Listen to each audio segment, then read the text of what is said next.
Good morning. Um, Good afternoon. Good evening. Kung anong meron sa inyo. Ah, Linggo ngayon.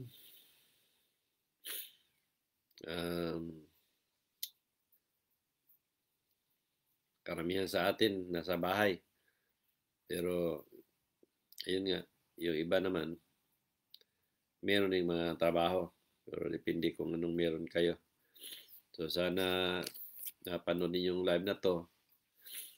Dahil, ano to, tungkol ito sa sinabi ng Pope. Ayun nga, mga bakla at tumboy may karapatan daw na magkaroon sila ng sarili nilang pamilya o part sila ng anak sila ng Diyos ko, ika nga. Kaya itong sinabi ni Pope na yan, noon pa yan na sinasabi ko. Alam niyo, noong nakausap ko si Father Cobet noon, doon ko nalaman din nang galing mismo sa kanya. Si Father Cobet, ano yan, isa siyang New Zealander na pare. Pero na-assign siya sa Vatican ng ilang taon. Nasa Vatican siya.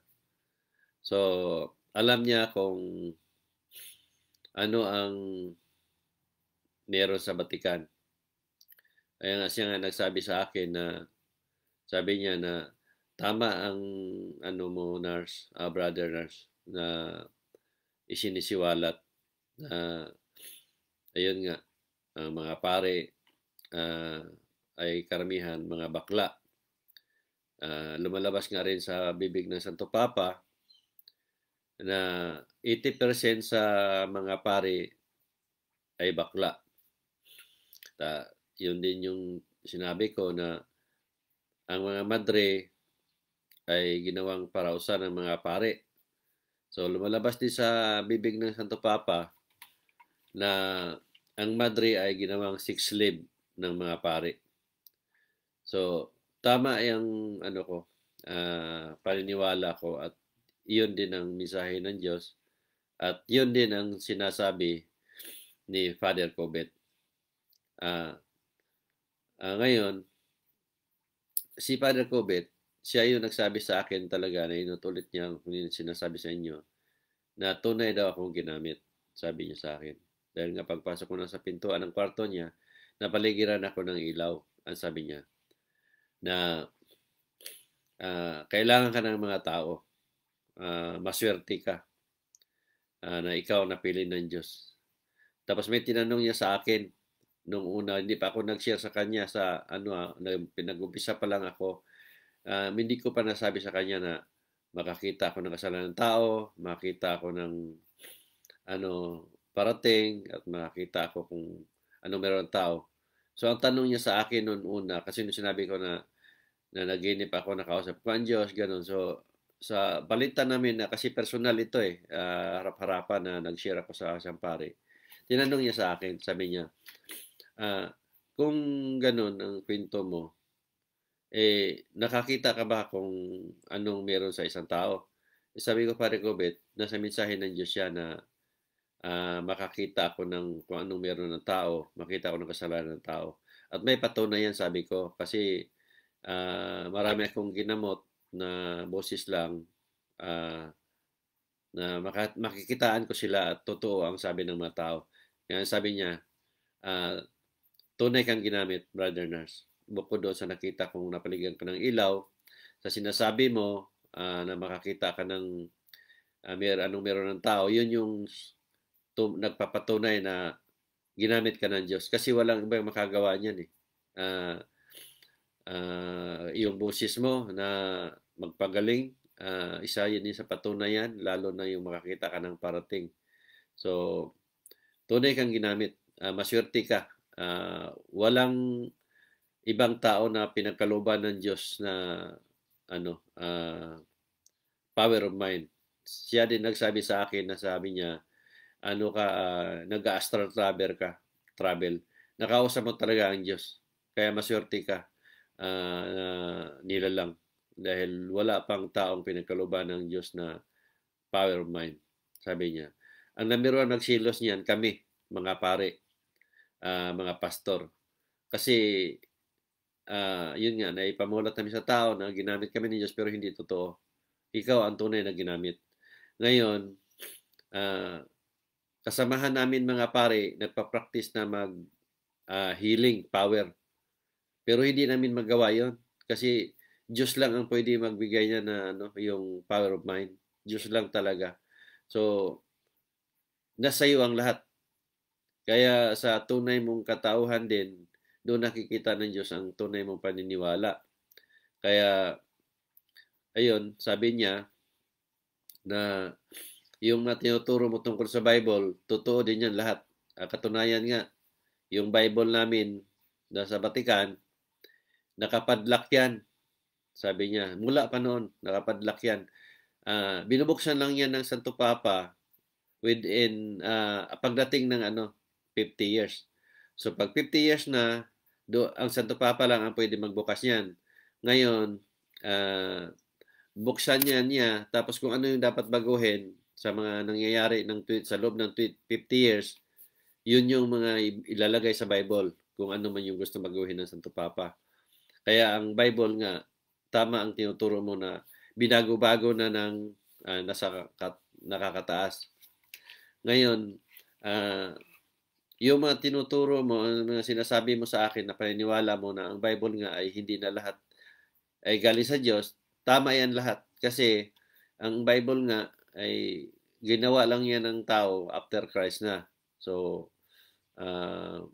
tunay kang ginamit, sabi niya. Dahil ang lahat na yan, naisip mo, ang banal na espiritu ay nasa iyo. Yun yung sinasabi talaga ni Father Cobit. Ngayon, ang sabi pa niya, na yung panggamot mo na absolutely free, yun din yung tama yan, sabi niya. Na pinag-utusan ka talaga ng Diyos kasi ang Diyos nga natin hindi dapat pagkakitaan. Pero dahil nga namulat ng mga tao, naipamulat ng mga pare, na kung ano man yung mga turo at nagawa, kaya mahirap na baguhin. Kaya maswerte ang mga taong naniniwala sa iyo na sa turo mo. Tunay, nasa iyo ang kaligtasan. Yun yung sinasabi talaga ni Father Cobit sa akin. Ang bait ng paring yun, kausap ko. Hindi nga siya makapaniwala na sa panahon ngayon, mayroong gagamitin ng Diyos para magsiwalat sa katotohanan. Kaya sabi nga niya, napakaswerte mong tao na ikaw ang na pinagpala ng Diyos, na ikaw ang pagkalooban ng Diyos ng power of mind, na ibibigay lang niya ito sa taong mabuti ang kalooban, tama ang alinsunod sa Diyos ang paniniwala niya. So ikaw yun, sabi niya sa akin. Katunayan nga, kami mga pare, marami sa amin mga kasamahan, sabi niya, nag-aaral kami maghiling pero hindi namin magawa yan, sabi niya. Ulit niya sinasabi yun, na yun nga. Ang gusto kasi ng mga pare, sabi niya, kami, gusto namin na kami ang gagamitin. Pero hindi naman yun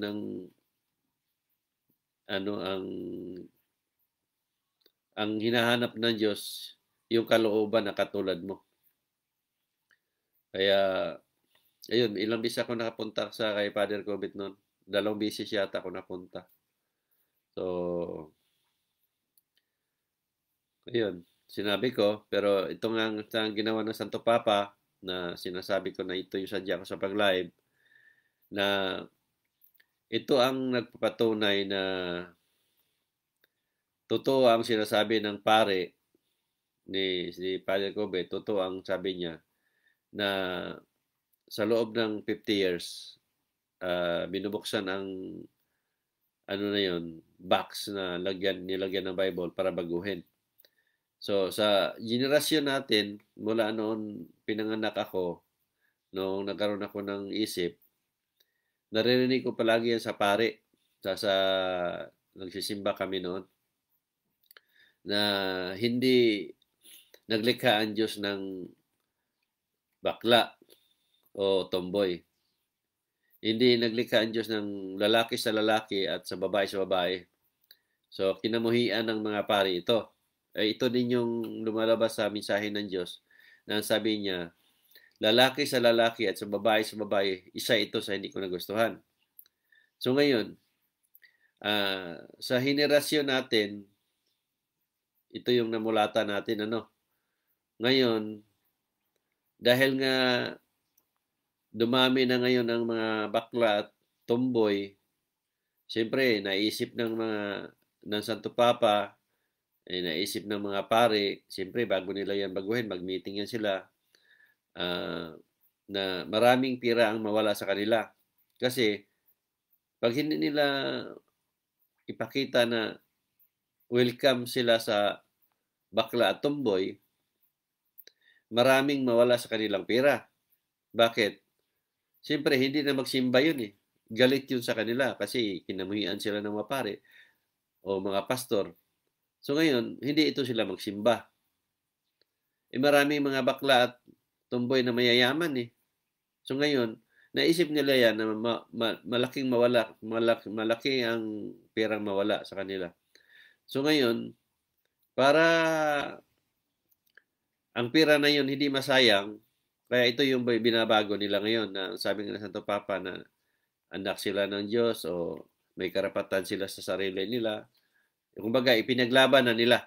Kasi nga, dahil nga sa pera. Ngayon, pag welcome na sa kanilang mga bakla at tomboy, automatic yan, magsimba yan. So, magbigay ng mga pera yan, magpakasala sa kanila, kung ano-ano, lahat ng pinapataw sa simbahan na makikinabang sila. Kasi papasok ng mga bakla at tomboy sa simbahan nila eh. Kung baga, welcome na sila, so kung ano yung hinahangad nila, magpamisa na sila, o ano man lahat ng mga bagay na gawain ng simbahan, sinasamba na bali ng mga bakla at tomboy. Kaya wala nang pirang masasayang. So isa ito sa dahilan at isa dito sa patunay na tama ang sinasabi ni Padre Corbett. At ito din yung patunay na sa paniniwala ko na ang laman sa Bible ay binago-bago mula noon pa. So kung 50 years ang ginagawa nila, kung isipin natin, sa loob ng ilang 1,000 years o million years mula noon pa na nagawa ang Bible. So every 50 years, babaguhin yun. Ano na ngayon ang maiwan sa totoong salita ng Diyos? Nung una pa nga lang, hindi na totoo lahat. Kasi tugma nga yan eh. Yung mga iniipon nilang kwento, pinagsama-sama. So ang kwento, isang kwento lang na ipasa na, unang pasa, hindi na yun kumpleto, hindi na yan accurate. May pwedeng mabawasan, pwedeng masobrahan. So, lumalabas na doon na hindi na tama lahat. So, panibagong pagbago uli, mabawasan, pwedeng masobrahan. So, kung isipin natin, 1,000 years, o ilang 50 sa 1,000 years pa lang ilang 50 yon. Sa 2,000 years, ang dami na. How much pa kaya kung million years na ang nakalipas? So, tama ang paniniwala ko na, yun nga, naniwala ako ng Bible, pero hindi lahat ng laman sa Bible ay pinaniwalaan ko. Dahil nga marami nang binago. Ngayon, idagdag natin ngayon itong mga relihiyon na sila ang nagtatag ng relihiyon nila. Yung binuo nilang relihiyon na may kanya-kanyang pinapasunod sa membro. So, anong ginagawa nila nito? Binago-bago nila ang laman sa Bible. itong original na Bible o hindi na maging original din gawa nung binabago na, tinatago na nila para hindi na makita ng tao na ito pala ang totoo, maaaring itago nila yon. Ngayon, binago ng founder ng reliyon kung paano niya ibaguhin ang laman nito pabor doon sa kanyang itinuturo o hangarin para ang tao mapaniwala niya ay hindi na mapunta sa ibang reliyon. So, yun yung mga ginawa ng mga founder. So, isa yan sa dahilan din kung bakit nagkalitsi-litsi na at nakalukuluko na ang laman sa Bible at paniniwala ng tao. Kasi nga, dahil sa pagginawa ng mga founder na ito, mga pastor na ito, na binabago-bago nila ang laman sa Bible, alinsunod doon sa kagustuhan nila o hangarin nila na puro lang pera ang pakay nila. Ito din nagpapatunay na ang mga pare at pastor na ito, mga founder ng reliyon, ito nagpatunay na hindi sila naniwala ng Diyos. Bakit? Kasi nasa mensahe ng Diyos yan nang sinasabi niya na wala kang sasabihin sa kanila na hindi ko sinasabi sa iyo.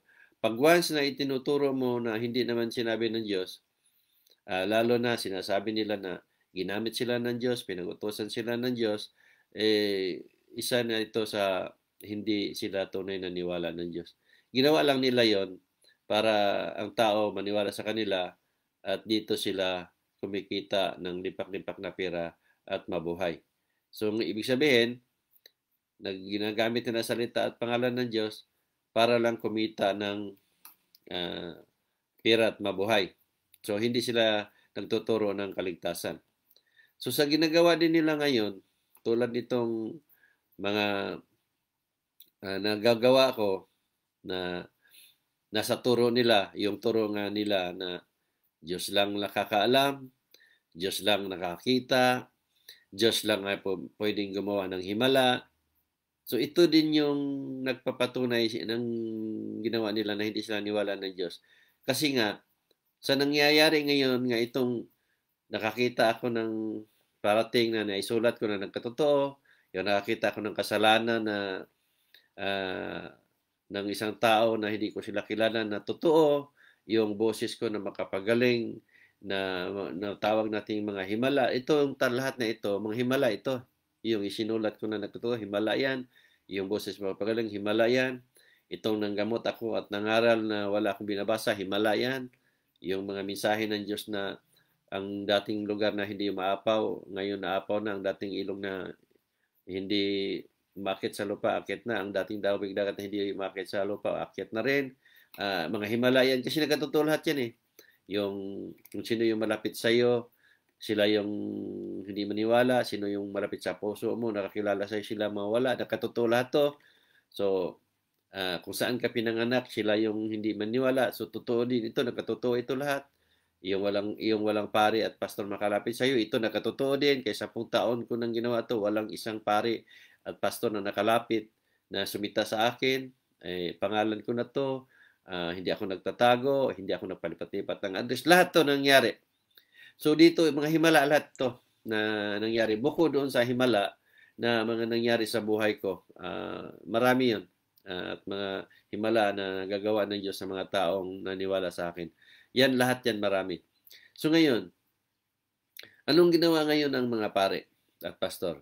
Ang sinasabi nila sa mga tao, huwag niyong paniwalaan ng taong ito kasi kulto yan. Ngayon, demonyo ang gumamit niyan. Yun ang sinabi nila. Ngayon, mula sa generasyon natin, sa loob ng 53 years, kasi 53 na ako, hindi natin narinig noon yan na sinasabing demonyo ang nakakaalam, demonyo ang makakita, demonyo ang makagawa ng himala, o demonyo ang nagpapagaling. Wala yung turo na yan. Pero bakit nangyayari ngayon na baliktad? Na itong mga nagagawa ko lahat na nasa turo nila na ang Diyos lang pwedeng gumawa. Ngayon sinasabi naman nila sa akin na demonyo ang gumamit. Kung yun pala ang nasa kalooban nila, ay dapat noon pa natin tinuturo. para ang demonyo na ang sasambahin natin. Di ba? Pero hindi. Ang tinuturo natin ang Diyos. Ang Diyos lahat ang gumawa ng himala. Diyos lang makakita. Kasalanan ng tao o parating. Pero bakit sasabihin nila na demonyo? So nagpapatunay yan na ang mga paring ito hindi naniniwala at mga pastor na ito hindi naniniwala ng Diyos. Kasi kung naniwala nga sila, isusuko nila ang sarili nila. Kasi nandoon yung sinasabi ng Diyos na tatlo lang kailangan sa tao, pagbabago, pagsisisi at tubos na paniwala. Ngayon, ipinaglaban nila sa opposite na direksyon, anong tawag nun? Ayaw na isuko sa sarili nila. So, ibig sabihin, kahiyaan na nila, kaya magpatuloy na sila kahit alam nilang sa impyerno na sila. Kung baga, idadamay nila ang mga tao na mapunta sila sa impyerno. Kasi naituro na nila Wala na silang mukhang iharap sa mga tao na, mali ka talaga kami, si Narciso lalo ang totoo, kaya paniwalaan ninyo siya. Ito dapat sabihin pero dahil sa kahiyaan na, haba ng panahon, sa ilang generasyon na nakalipas na ginawa na nila itong naipamulat sa mga tao, wala na silang mukha iharap sa tao. Kaya tama ang sinasabi ni Father Cobet na ipatuloy mo yan, Brother Nars. Tunay kang ginamit ng Diyos. Nasa iyo ang kaligtasan ng tao, sabi niya. So, ganito ang nangyayari sa mundo ng paniniwala. Kaya kayo, nakikita naman ninyo talaga ang mga nangyayari sa paligid natin. Buksan ninyo ang puso't isipan ninyo. Yun nga ang sabi ko, lagi kong sinasabi sa inyo. Una, hindi ko to ginawa para magtatag ako ng reliyon. Isipin nga ninyo, 10 taon ko nang ginawa ito, hindi ako nagtayo ng simbahan, hindi ako nangulikta ng pera sa mga tao, kahit saan man, sa krusada man o dito man, sa online, sa panggamot ko, personal o hindi personal, absolutely free yan. Wala akong kinukuliktang pera sa mga tao, hindi ko nagsabi, magbayad ka ng 5. Wala. Absolutely free. Katunayan nga, ako nang gumastos.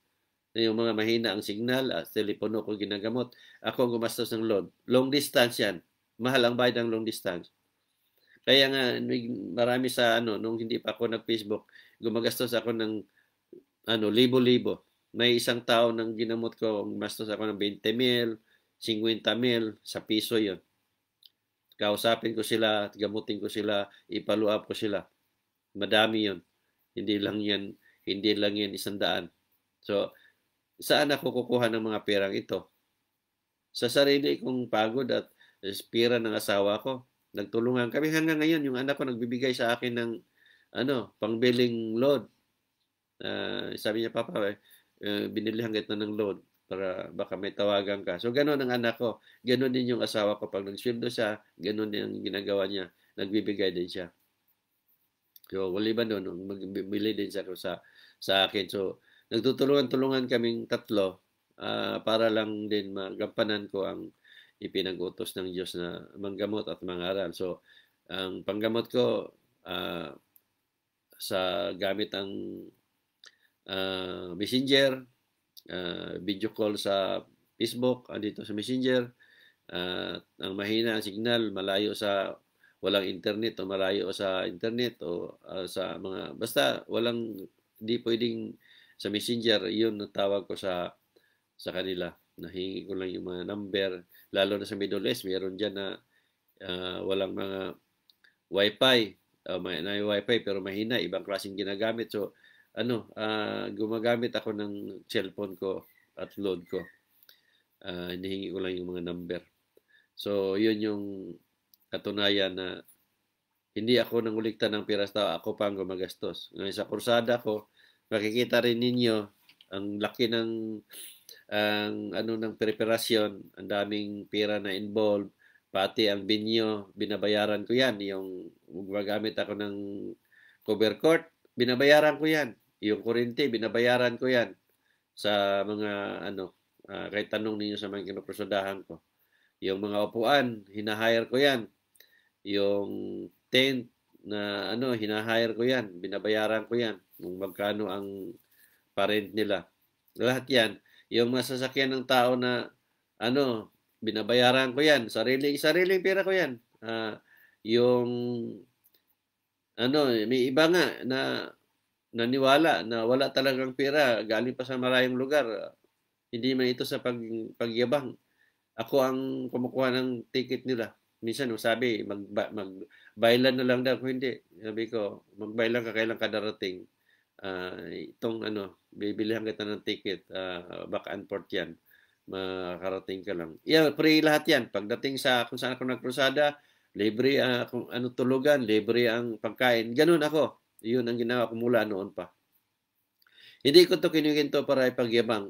Ikinikinto ko sa inyo ito na nagpatunay na sinunod ko ang mensahe ng Diyos na ang sinabi niya, sa gagawin mong ito, manggamot ka at mangaral, wala kang sisingilin sa mga tao. Absolutely free. Kaya ginawa ko talaga absolutely free. Kaya pag lubos na naniwala ang tao, basta meron lang akong pera, talang ano, tulad nun, puntang sa barko, pere, wala talaga. Kuya, wala ko kasi, wala ano, gusto ko maka-attend. Kung may pera ako, sinasabi ko, sige, walang problema. Ano, manghiram ka lang dyan pagpapunta, ibigay ko sa iyo ang at saka makarating ka. Pero pag wala din, sabi ko, wala talaga, wala na magawa, sige lang, manood lang kayo sa sa Facebook o si post ko yan. Ganun ako. Pero kung meron akong extra na pwede naman talaga, gawin ko kung ano man yung nararapat. So, ganun ang ginagawa ko. Kaya lang, minsan yung iba, ang sinasabi, pera-pera lang daw. Pero hindi man ako nasaktan nun kasi normal lang naman yan sa mga taong yun din ang gawain nila. At yun nga, mga kademonyong kalooban, mga halang ang kaluluwa. Kaya silos, nandyan, yun. Katulad nung sinabi nga ng nagpa-interview na Monsignor Sanghen de Oro, si pangalan nun, na sabi nga raw wala yung yan, relihiyon na yan, kulto daw. Ginamit ko daw yung mukha ni Divine Mercy, taga-Kamigi ng founder, pera-pera lang yan. Yan ang sinabi niya. Palibasa kasi gawain nila Kaya ganun sila magsalita. Pero hindi nila ako pinangalanan, nagpatunay lang yun na saksakan sila ng kaduwagan. So, ayun, sinasabi ko tungkol sa sinasabi ng Santo Papa na balingbing. Kung saan sila kikita, yun din ang ginagawa nila. Kasi gahaman nga ito sila sa pira gahaman sa kapangyarihan. Gahaman sa lahat ng bagay ang mga paring ito. Sila nga ang Santo Papa, tinatawag ko yan na grandfather of all demons. Bakit demons? Kasi siya ang ama ng mga pare mga tao. Sino may mga demons? Lahat tayo mga tao. Kung gumawa tayo ng kabulastugan, gumawa tayo ng kasamaan, o gumawa tayo ng mga bagay na hindi alinsunod ng Diyos. Kasi, isa nga ito sa paniniwala ko, na ang demonyo ay tao at walang demonyong espiritu. Marami akong paliwanag dyan, kaya natin na isa-isahin kung bakit ang tao ang naging demonyo. Kaya nga ang mga pare, tinatawag ko ng ama ng demonyo. Ngayon, ang Santo Papa, grandfather of all demons. Kasi ama ng demonyo ang mga pare. Bakit? Sila nga nagtuturo ng kasinungalingan Pag nagsinungaling ka, nagtuturo ka ng kasinungalingan, anong tawag sa iyo nun? Demonyo na.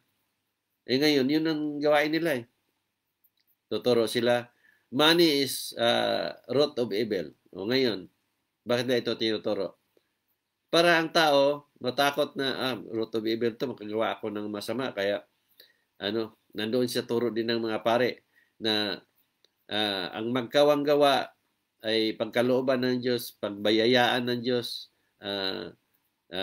Kami mga pare, nagkawang gawa kami. Yung ganun ba? So, ikaw naman ngayon na si tanga, napaniwala ka. So pag may pera ka, ibigay mo rin sa pare.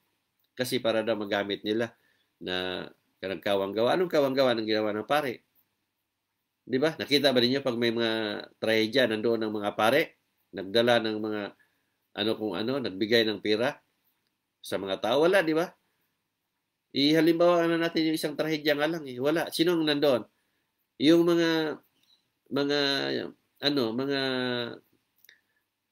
media. Ang media din, ano din yan, gahaman din yan. Ang ginawa na dyan, meron silang founder yung halimbawa. Gumagawa sila ng founder, katulad ng ABS-CBN. Isa to sa paniniwala ko na meron silang founder no, para sa mga nasalanta.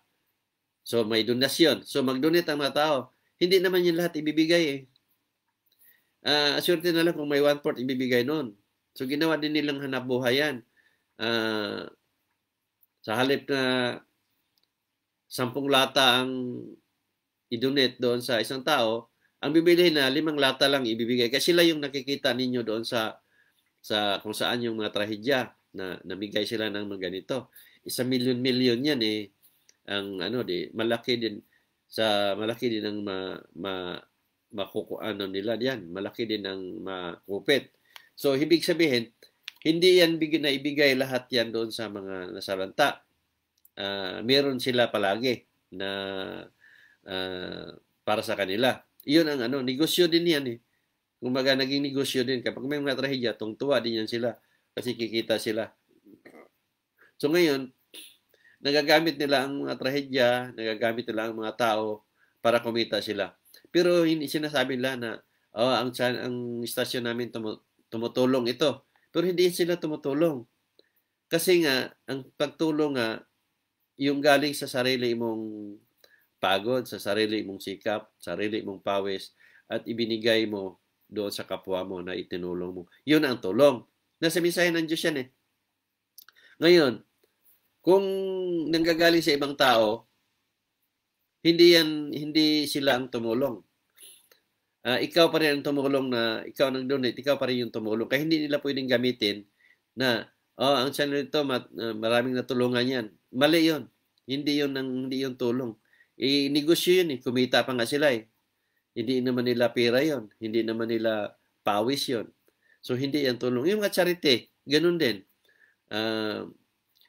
Tulad ng mga foundation ng mga simbahan, meron sila doon na charity na sinasabi, pero nasa mensahe din ng Diyos yan na ginawa lang ng hanap buhay o negosyo. So nagpatong-patong ang mga ginagawa ng mga pare ito, mga madre, nagpatong-patong na kurakot kumbaga, patong-patong ang mga nila, pamaraan kung paano sila makasamsam at kumita ng pera. Ngayon, kung mapansin natin, lalo sa Pilipinas, ang mga pare ay hindi na sa Pilipinas to, kahit sa ibang bansa naman, nakikita doon kung sino ang mga mayayaman.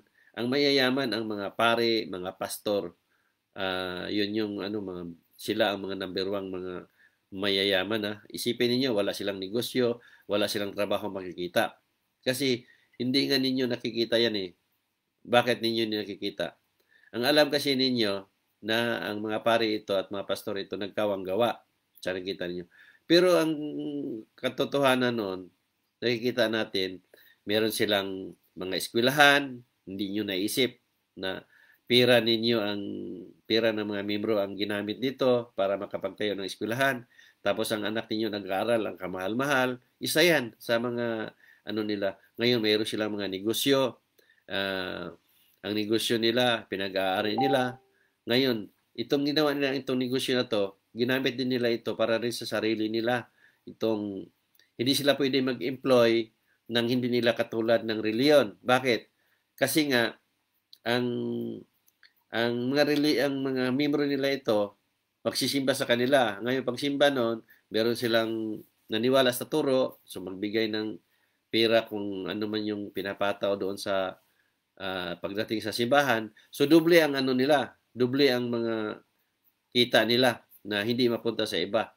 So, sa halip na tulad doon, mag-employ sila ng Katoliko, sila born again, Yung Katoliko na yun na ini-employ nila, siyempre doon sa simbahan ng pare ang Katoliko magsimba, doon siya magbigay sa pare.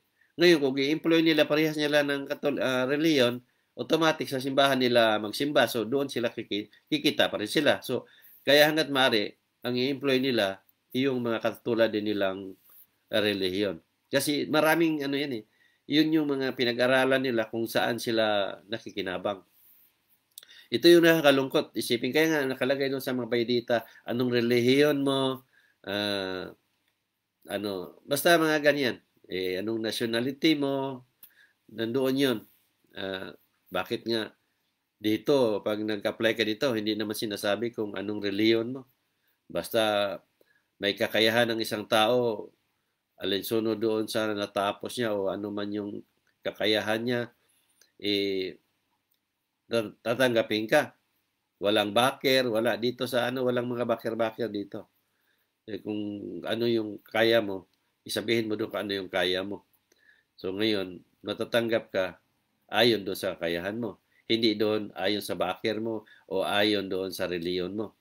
Sa Pilipinas, ganun. Depende sa reliyon mo. Kung nag-apply ka ng ang kumpanya ay pinag-aari ng born again, ay check, hindi ka talaga matanggap kung ikaw ay isang Katoliko. Kasi isa yan sa mga sinasala nila eh. Katulad ng iskol, nagawa sila ng iskol ay eskwelahan ng Catholic school. O ikaw, pag hindi ka Catholic, siyempre hindi ka makapag-aral doon. So, kailangan mo magpa-convert o magpasapi sa kanila na Katoliko bago ka mapag-aral. So, ito din yung mga purpose niyan para ang membro, kasi magandang eskwelahan, magandang reputation ng eskwelahan, siyempre, ikaw magulang, gusto mo rin doon na mag-aral. Pero dahil nga, hindi ka makapag-aral doon kasi hindi ka katulad nila, so ang gagawin mo, o yung bata, magpasapi sa kanila para lang makapag-aral. So, ganun ang mga nangyayari sa paniniwala. Kaya nga ang pare, lumubo ng gusto yan. Maraming mga ari-arian yan, mga tagong yaman. Sila yung mga number one, mga investor sa mga laking kumpanya. Nakikita naman natin yan eh. Yung tulad ng BPI, pinag-aari ng pare eh.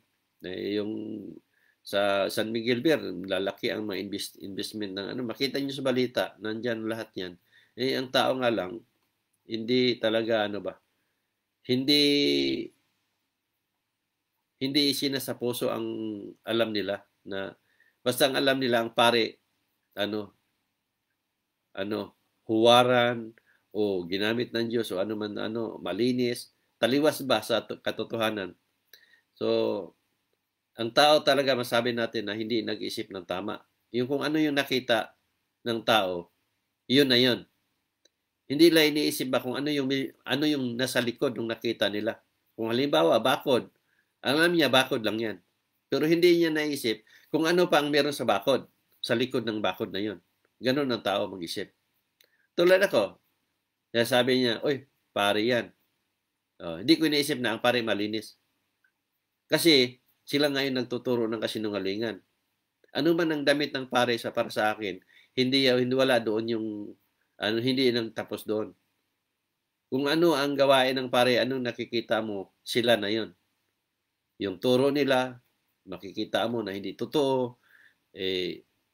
Ayon nga sa sinasabi ko sa inyo, marami akong paliwanag sa bawat turo nila, kaya kong saluin at ibalik sa kanila.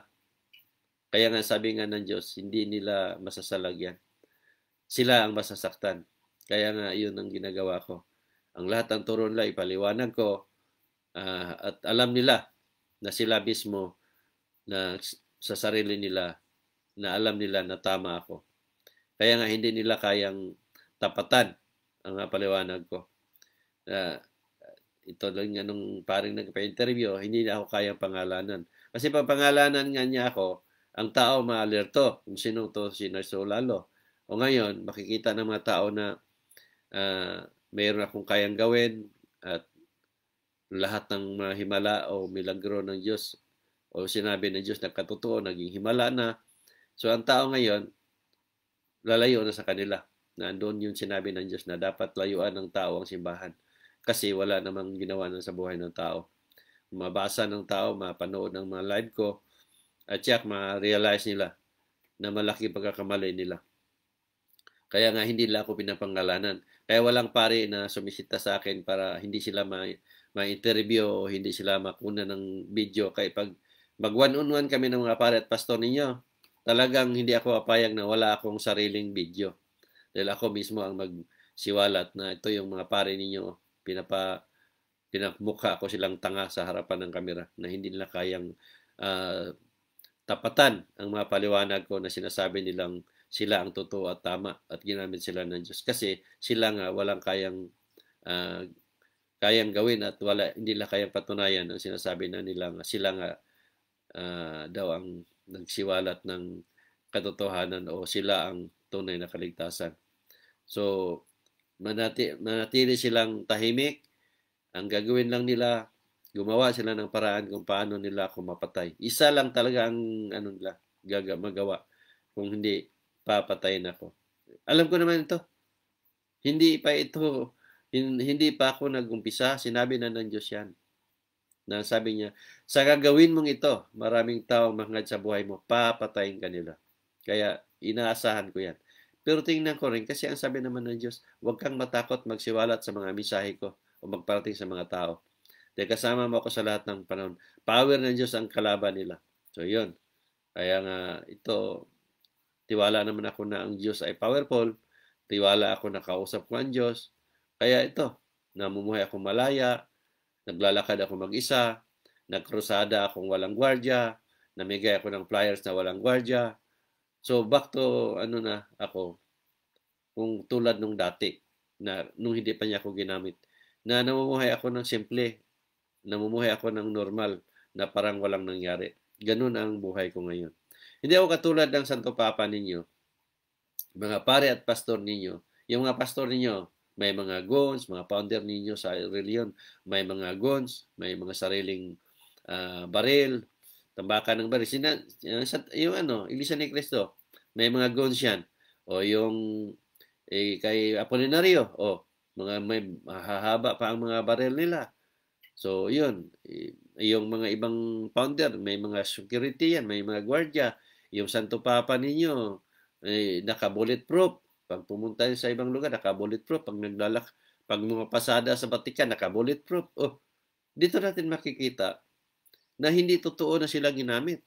Kasi kung ginamit nga sila, bakit sila matakot? Una, mahal sila ng tao.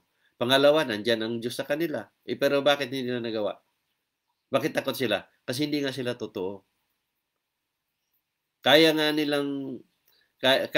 Hindi nila kayang humarap sa maraming tao na mag-isa, na walang gwardya. Hindi nila kayang maglakad na walang gwardya. Lalo na Santo Papa ninyo, naka-bulletproof. Saan kayo nakakita? Na ginamit ng Diyos. Ginamit ang Santo Papa. Tapos ngayon, ginamit din ng pare, ginamit din ng pastor. Lahat kayo ginamit, pero lahat kayo walang kayang gawin. Di ba? Lahat kayo, taliwas ang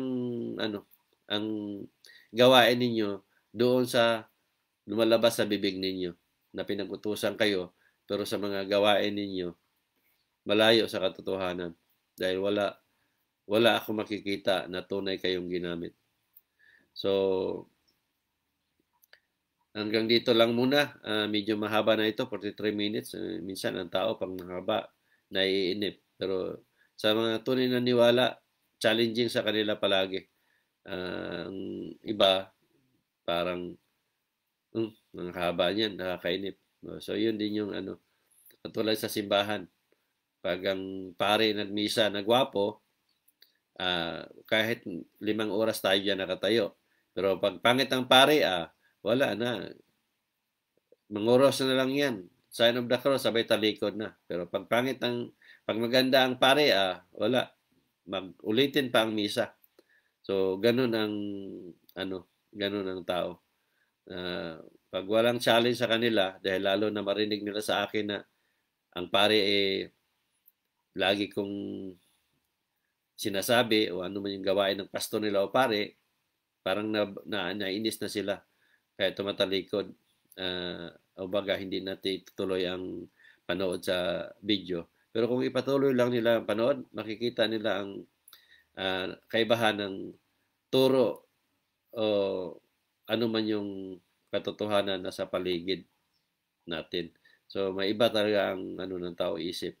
Kaya, ang kailangan lang naman talaga buksan ang puso't isipan na natin, tumingin tayo sa paligid, kung ano nangyari sa paligid, at ma-realize din natin at pagtanto natin na ang lahat ng sinasabi ko ay may katotohanan.